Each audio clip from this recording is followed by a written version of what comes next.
Hi, this is Brian Lake from Optimus Primers and Painters.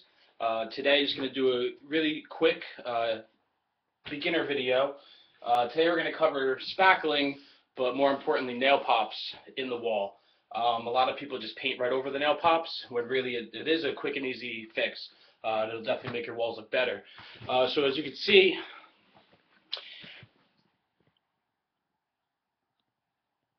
maybe you can't see, but as you should be able to see, along here we have nail pops in the wall, and here as well. This happens with any house. Shifting and settling is going to cause nail pops to happen. So we're going to show you what to do first, and then we have it taped off in sections to see what the end product will look like. So basically all you're going to need for this is just a hammer, regular size, not mallet or anything, just a regular hammer, definitely a sander. And I use 2 spackle knives, and I'll show you why I use 2.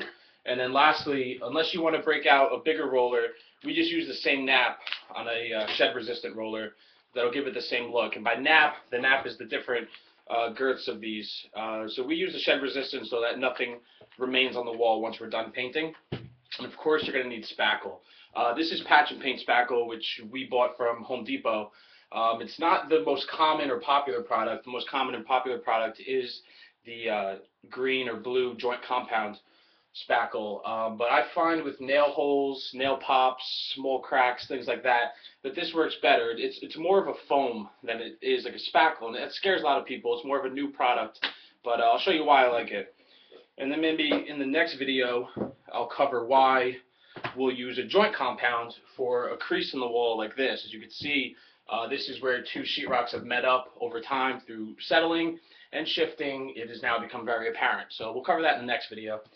So sorry if it's loud, but first what we're going to do is take the hammer, and just where the nail pops are, you just want to hit those areas in. You don't want to indent it too much. You don't want to make a huge hole in the wall. You just want to get those in and put them just below the level of the rest of the wall. So here we have 4. So what I'm going to do is hammer in those 4 very lightly. You don't have to do it hard.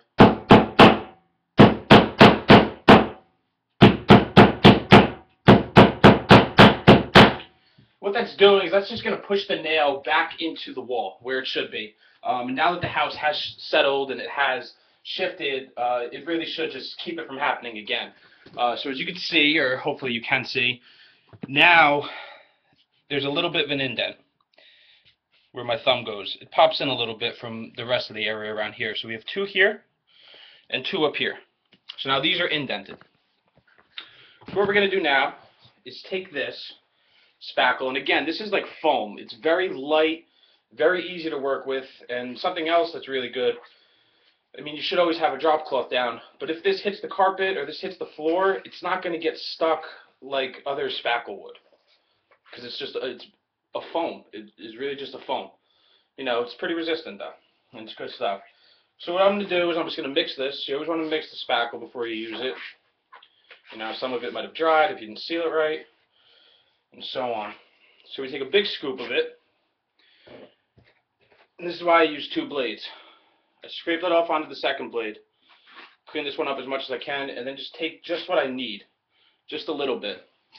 What we're going to do is fill in the first 2 and fill in the second 2. Now we'll clean the big blade off. This is a taping blade.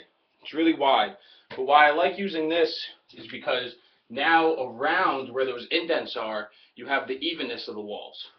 So if you take the blade, press it down, what it's going to do is match up with the wall where it's even and take away just what you need to.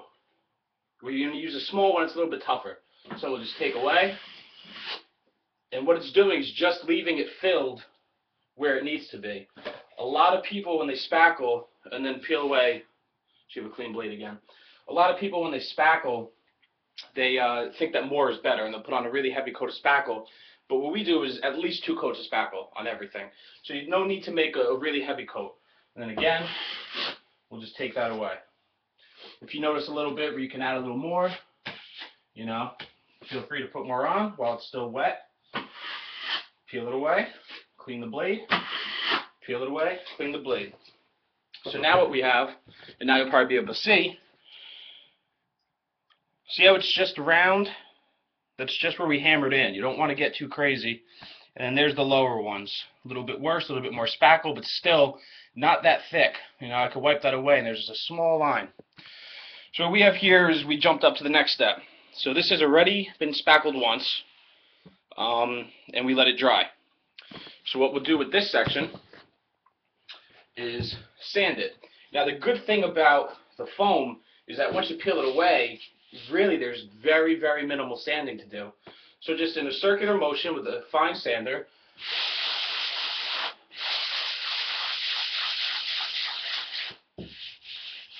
that's literally it. And what we'll do is now second coat that. One coat of spackle, you know, it might do it, but why not do two? It takes just a little bit more time, and it'll definitely give you a better looking product in the end. So again, we're going to get all three of those. Clean the blade. Don't put too much pressure on. You don't want to take the spackle out of the wall. You just want to get it so it's a nice coat flush with the wall. So now with these, this is two coated now. Once this dries, you'll be at this step in the process. This now is 2 coats of spackle on it.